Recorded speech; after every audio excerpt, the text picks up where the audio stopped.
പാലക്കാട് മോയിൻ സ്കൂളിലെ നൃത്തപരിപാടി തടസ്സപ്പെടുത്തിയ നടപടിയിൽ പ്രതിഷേധവുമായി നർത്തകി ഡോക്ടർ നീന പ്രസാദ്. നടപടിയേറെ അപമാനമുണ്ടാക്കി. ഇത്തരത്തിലുള്ള അനുഭവം ഒരു കലാകാരനോ കലാകാരിക്കോ ഉണ്ടാകാൻ പാടില്ലെന്നും നീന പ്രസാദ് ന്യൂസ് 18 പറഞ്ഞു. SS ശരന്റെ റിപ്പോർട്ട്. കഴിഞ്ഞ ദിവസം പാലക്കാട് വെച്ച് ഡോക്ടർ നീന പ്രസാദ് നൃത്ത പരിപാടി അവതരിപ്പിക്കുന്നതിനിടയിലാണ് പോലീസ് ആ പരിപാടി തടസ്സപ്പെടുത്തിയിരുന്നത്. നീന പ്രസാദ് തന്നെ ഇക്കാര്യം ഫേസ്ബുക്കിലൂടെ പങ്കുവച്ചതോടെ വലിയ പ്രതിഷേധമാണ് ഇതിനെതിരെ ഉയർന്നിരുന്നത്. ഏതായാലും അന്ന് എന്താണ് സംഭവിച്ചതെന്ന് പറയാൻ നീന പ്രസാദ് തന്നെ ന്യൂസ് 18 ചേരുകയാണ്. മാഡം, അന്ന് എന്താണ് സംഭവിക്കുന്നത്? സ്കൂളിൻ്റെ ഒരു അങ്കണമാണ്, സ്കൂളിൻ്റെ ഉള്ളിലാണത് നടക്കുന്നത്. പിന്നെ മോഹിനിയാട്ടമാണ് താനും. അതായത് വളരെ സോബറായിട്ടുള്ളൊരു ഫോമാണല്ലോ മോഹിനിയാട്ടം എന്ന് പറയുമ്പോൾ. അപ്പോൾ അത് വളരെ ഭയങ്കരമായി. എന്നിട്ട് രണ്ടാമത്തെ ഇനം ആയപ്പോഴത്തേക്ക് പരിഭ്രാന്തരായിട്ട് ഇതിൻ്റെ സംഘാടകർ ഓടി വരുന്നുണ്ട്. ഇത് ഉടനെ തന്നെ നിർത്തണം, അടുത്തത് ചെയ്യാൻ പറ്റില്ല. അപ്പോൾ എനിക്കങ്ങ് എൻ്റെ ജീവിതത്തിൽ ആദ്യത്തെ ഒരു സംഭവമാണ് കേട്ടോ. കാരണം ഒന്നാമത് 2-2.5 വർഷത്തോളം നമ്മൾ വേദികൾ കണ്ടിട്ടില്ല. അതിനുശേഷം നമ്മൾ എല്ലാ കലാകാരന്മാരും വളരെ ആവേശത്തോടെ സന്തോഷത്തോടു കൂടി തങ്ങളുടെ തൊഴിൽ നടക്കുന്നു എന്നുള്ള ഒരു ഇതിലേക്ക് വരുമ്പോൾ അത് നിർത്തിയത് ഞാൻ ഭയങ്കരമായി ഞാൻ പ്രതികരിച്ചതെല്ലാം വളരെ ഇമോഷണലായിട്ടാണ്. ഒരു ആർട്ടിസ്റ്റിക് ഇമോഷനാണ് അതിനകത്ത് ഏറ്റവും പ്രധാനം. ഞാൻ എൻ്റെ പക്കമേളക്കാരെ നോക്കിയില്ല, കാരണം നോക്കിയാൽ ഞാൻ കരഞ്ഞു. അതിനകത്ത് നിങ്ങൾ ചെയ്യുന്ന കാര്യം whether it is right or wrong എന്നുള്ളതാണ് പ്രശ്നം. ഞാൻ പറയുന്നത് ഇത്രയേ ഉള്ളൂ. നമ്മൾ കൂടുതൽ ഉയരങ്ങളിൽ നിൽക്കുമ്പോൾ, ഉത്തരവാദിത്വത്തോടു കൂടി നിൽക്കുമ്പോൾ, അല്ലെങ്കിൽ ഒരു പ്രധാനപ്പെട്ട ഒരു സ്ഥാനം അലങ്കരിക്കുമ്പോൾ you should take more responsibility. അത് there is moral responsibility, social responsibility. അതല്ലെങ്കിൽ you will fall in the eyes of people. ഇപ്പോൾ ഞാനൊരു ആർട്ടിസ്റ്റാണ്. ഞാൻ ഈ പ്രതികരിക്കുമ്പോഴും ഞാനൊരു ഉത്തരവാദിത്വമുള്ള പൗരബോധമുള്ള ഒരു സ്ത്രീയായി മാത്രമേ ഞാനത് പ്രതികരിക്കാൻ ഉദ്ദേശിക്കുന്നുള്ളൂ. എൻ്റെ ഉദ്ദേശം തികച്ചും എൻ്റെ ആർട്ടിസ്റ്റിക് എക്സ്പ്രഷന്, എൻ്റെ തൊഴിലിടത്തിന് ഒരു സ്ത്രീ എന്ന നിലയിൽ, കലാകാരി എന്ന നിലയിൽ അപമാനിക്കപ്പെട്ടത് മാത്രമാണ് എൻ്റെ വിഷയം. കേരള സമൂഹം ചർച്ച ചെയ്യേണ്ടത് അത്തരത്തിലാണ് എന്ന് ഞാൻ ഉദ്ദേശിക്കുന്നു. നമ്മുടെ നാടെന്ന് പറയുന്ന ആവിഷ്കാര സ്വാതന്ത്ര്യത്തിന് ഏറ്റവും കൂടുതൽ പ്രാധാന്യം കൽപ്പിക്കുന്ന ഒരു നാടാണ്. ഈ നാട്ടിലാണ് ഈ സംഭവം ഉണ്ടായത്. ഉയർന്ന തസ്തികയിലിരിക്കുന്നവർക്ക് അവർ കുറെ കൂടെ എല്ലാവരുടെയും ആളുകളാവുകയാണ് വേണ്ടത്, അല്ലേ എന്നാണ് എനിക്ക് തോന്നുന്നത്.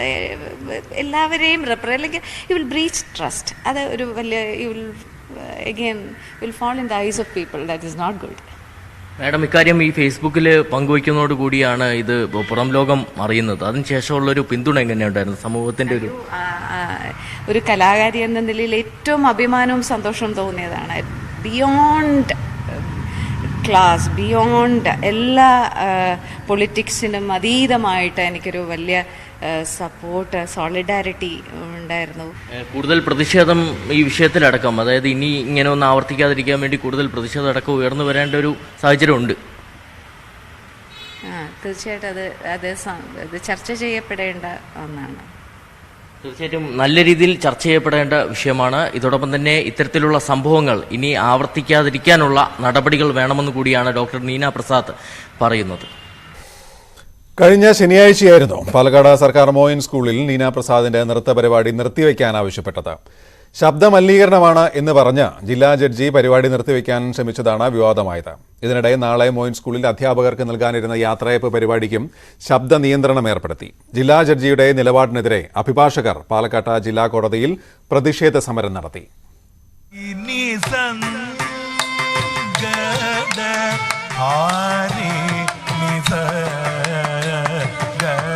കഴിഞ്ഞ ശനിയാഴ്ച മോയൻ LP സ്കൂളിൽ നടന്ന പുസ്തക പ്രകാശന ചടങ്ങിനോടനുബന്ധിച്ച് നർത്തകി നീന പ്രസാദിന്റെ മോഹിനിയാട്ടം നിശ്ചയിച്ചിരുന്നു. രാത്രി 8 മണിക്ക് ആരംഭിച്ച നൃത്ത പരിപാടിക്ക് മുൻപ് ശബ്ദം കുറച്ചുവെച്ച് നടത്തിയാൽ മതിയെന്ന് പോലീസ് പറയുകയും നൃത്തം തുടങ്ങിയ ശേഷം ശബ്ദമലിനീകരണമാണെന്നും നിർത്തിവെക്കണമെന്നും ആവശ്യപ്പെട്ടതാണ് വിവാദമായത്. ജില്ലാ ജഡ്ജി കലാം പാഷയുടെ നിർദ്ദേശപ്രകാരമാണ് പോലീസ് ഇടപെട്ടതെന്നാണ് ആരോപണം. ജില്ലാ ജഡ്ജി ആവിഷ്കാര സ്വാതന്ത്ര്യം തടഞ്ഞുവെന്നാരോപിച്ച് പാലക്കാട് ജില്ലാ കോടതിയിൽ അഭിഭാഷകർ പ്രതിഷേധ ധർണ നടത്തി. ഓൾ ഇന്ത്യ ലോയേഴ്സ് യൂണിയന്റെ നേതൃത്വത്തിലാണ് സമരം സംഘടിപ്പിച്ചത്.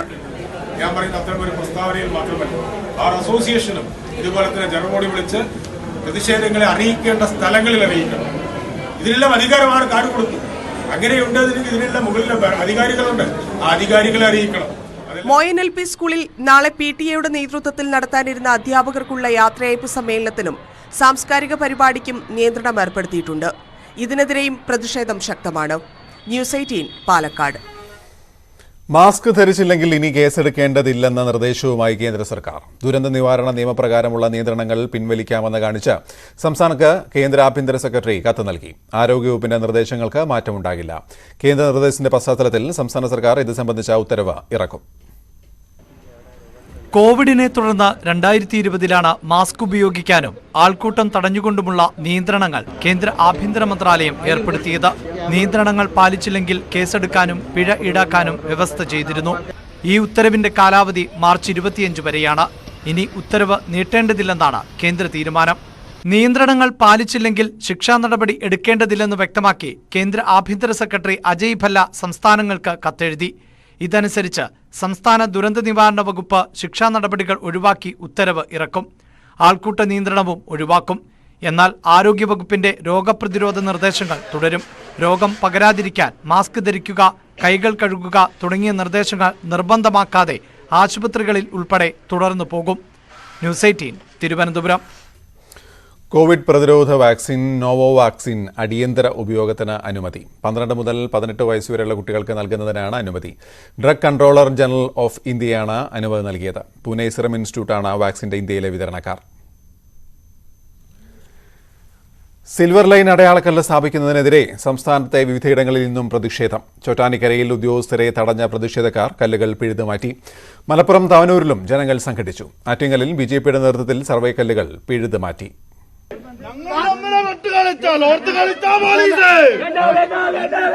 സിൽവർ ലൈനിന് എതിരായ പ്രതിഷേധം ചോറ്റാനിക്കരയിൽ ശക്തമാവുകയാണ്.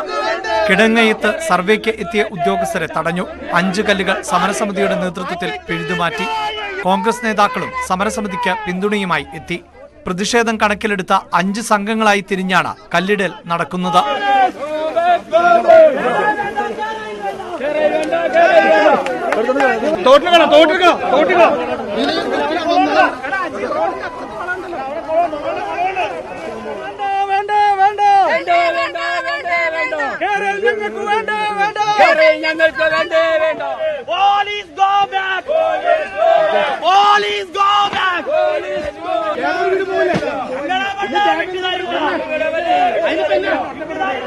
മലപ്പുറം തവനൂരിൽ കാർഷിക എഞ്ചിനീയറിംഗ് ക്യാമ്പസിലായിരുന്നു സർവേ.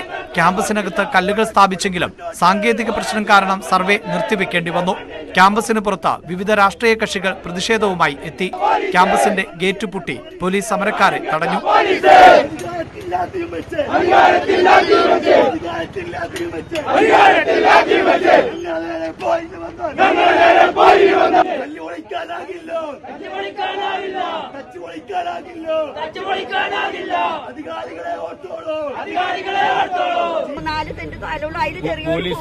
പോലീസുകാരെ നിങ്ങളെ സഹായിക്കാനുള്ളവരാ. അപ്പൊ തല്ലൊന്നുമില്ല, തല്ലാൻ പാടില്ല. അങ്ങനെ എന്തെങ്കിലും പ്രശ്നമുണ്ടെങ്കിൽ നമ്മളെല്ലാവരും ഉണ്ടാവും. നാട്ടുകാർ മുഴുവൻ ഉണ്ടാവും നിങ്ങളെ സഹായിക്കാൻ.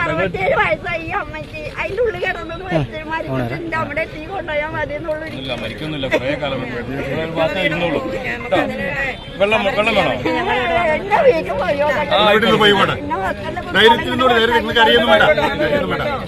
എങ്ങനെ പോവാ? വണ്ടി ഉണ്ടോ? എങ്ങനെ പോവാ?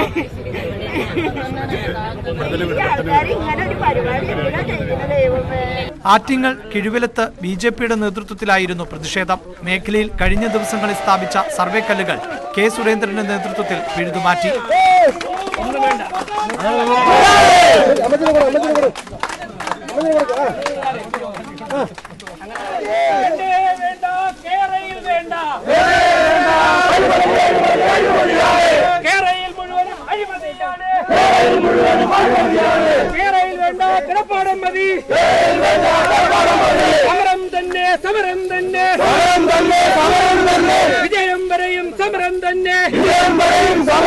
കഴിഞ്ഞ ദിവസങ്ങളിൽ പ്രതിഷേധമുണ്ടായ കോഴിക്കോട് ഇന്നും സർവേ ഉണ്ടായില്ല. വിവിധ ബ്യൂറോകൾക്കൊപ്പം ന്യൂസ് ഡെസ്ക് ന്യൂസ് 18. പ്രതിഷേധം തുടരുന്ന ചോറ്റാനിക്കരയിൽ നിന്ന് ഡാനിയാണ് ചേരുന്നത്. ഡാനി, എന്താണ് ഇപ്പോഴത്തെ അവസ്ഥ?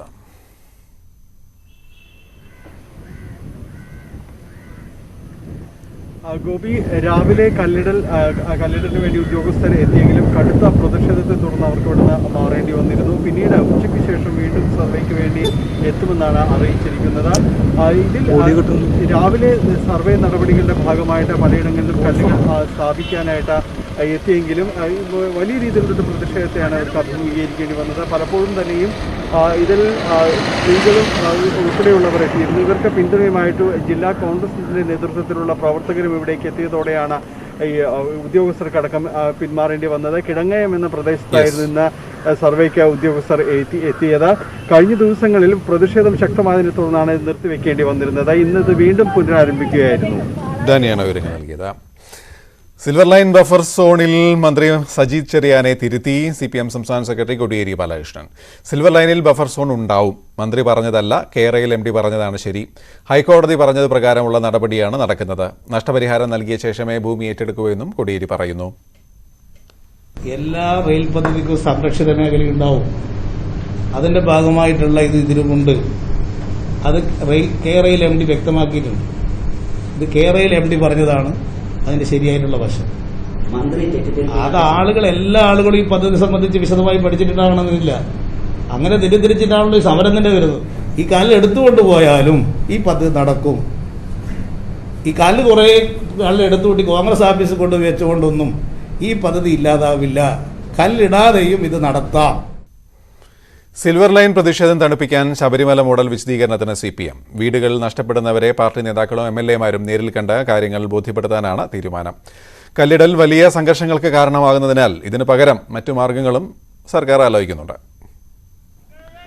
ശബരിമല സ്ത്രീ പ്രവേശന വിധിക്ക് ശേഷമുണ്ടായ രാഷ്ട്രീയ തിരിച്ചടി മറികടക്കാൻ ഉപയോഗിച്ച തന്ത്രമാണ് സിൽവർ ലൈൻ പ്രതിഷേധങ്ങൾ മറികടക്കാനും CPM പരീക്ഷിക്കുന്നത്. നേതാക്കൾ വീടുകളിലെത്തി ജനങ്ങളോട് സംവദിക്കും.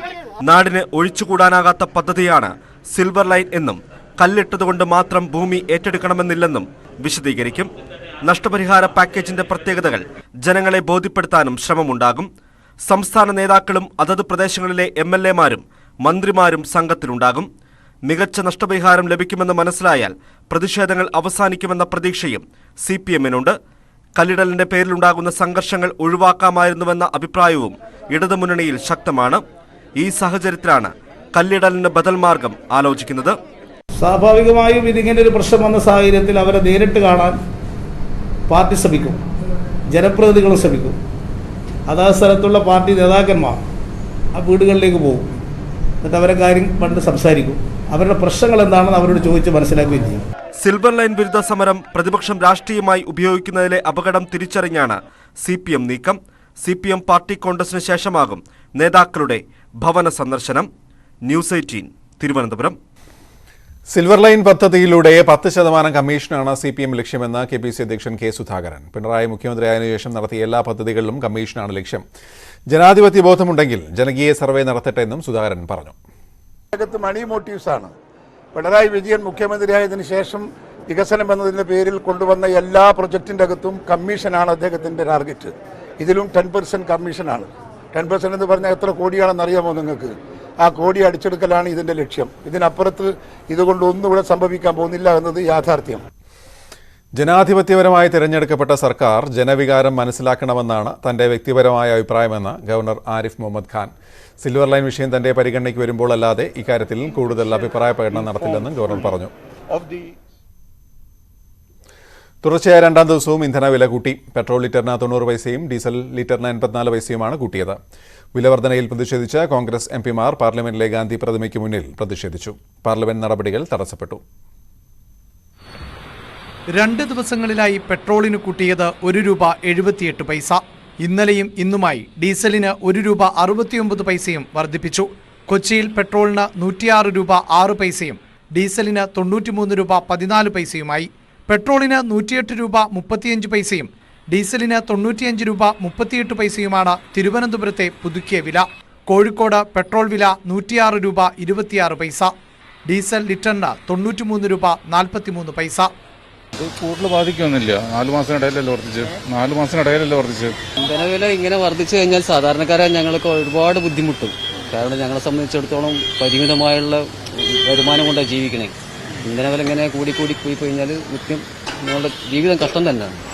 വിലവർധനയ്ക്കെതിരെ കോൺഗ്രസ് എംപിമാർ പാർലമെന്റിലെ ഗാന്ധി പ്രതിമയ്ക്ക് മുന്നിൽ പ്രതിഷേധിച്ചു.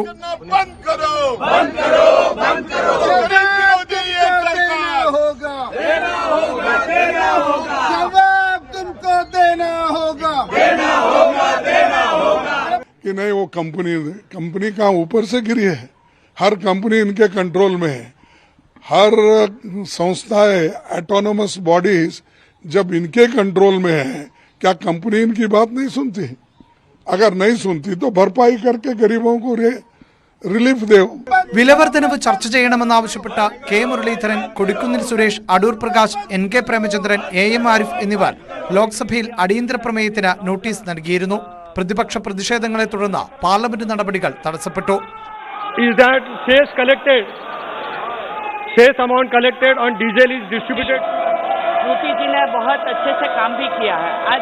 ന്യൂസ് 18 ഡൽഹി. ബസ് ചാർജ് വർധന വൈകുന്നതിൽ പ്രതിഷേധിച്ച് ഇന്ന് അർദ്ധരാത്രി മുതൽ സ്വകാര്യ ബസ് ഉടമകൾ അനിശ്ചിതകാല സമരം ആരംഭിക്കും. മിനിമം ചാർജ് 8 രൂപയിൽ നിന്ന് 12 രൂപയാക്കണമെന്നാണ് ആവശ്യം. പലതവണ ചർച്ച നടത്തിയിട്ടും തീരുമാനം ആയില്ലെന്നും ഇനിയും കാത്തിരിക്കാനാവില്ല എന്നും ബസ് ഉടമകൾ പറയുന്നു. മുല്ലപ്പെരിയാർ ഹർജികളിൽ സുപ്രീംകോടതിയിൽ അന്തിമവാദം ആരംഭിച്ചു. മേൽനോട്ട സമിതി പുനഃസംഘടിപ്പിക്കണമെന്ന് കേരളം സുപ്രീംകോടതിയിൽ ആവശ്യപ്പെട്ടു. കേരള, തമിഴ്നാട് സംസ്ഥാനങ്ങളുടെ ഒരു സാങ്കേതിക അംഗം വീതം മേൽനോട്ട സമിതിയിൽ വേണം. പ്രധാന വിഷയം സുരക്ഷയാണെന്ന് കേരളത്തിന് വേണ്ടി മുതിർന്ന അഭിഭാഷകൻ ജയ്ദീപ് ഗുപ്ത വാദിച്ചു. അണക്കെട്ടിന്റെ സുരക്ഷ ജലനിരപ്പിനെ അടിസ്ഥാനപ്പെടുത്തിയാണ്. ജലനിരപ്പ് ഉയർത്തുന്നതാണ് തർക്കത്തിന് പ്രധാന കാരണമെന്നും കേരളം വാദിച്ചു. അണക്കെട്ട് സുരക്ഷിതമാണെന്ന് തമിഴ്നാട് സർക്കാർ പറഞ്ഞു. തെലങ്കാനയിലെ സെക്കന്ദരാബാദിൽ തടി ഫാക്ടറിക്ക് തീപിടിച്ച് 11 പേർ മരിച്ചു. ഒരാളുടെ നില അതീവ ഗുരുതരമാണ്. തടി ഗോഡൌണിലാണ് തീപിടുത്തമുണ്ടായത്. പുലർച്ചെ 4 മണിയോടെയായിരുന്നു ദുരന്തം. ഗോഡൌണിനുള്ളിൽ ഉറങ്ങിക്കിടന്നവരാണ് മരിച്ചത്. മരിച്ചവരെല്ലാം ബീഹാർ സ്വദേശികളാണ്. 5 തൊഴിലാളികൾ രക്ഷപ്പെട്ടു. തീ നിയന്ത്രണ വിധേയമാക്കി.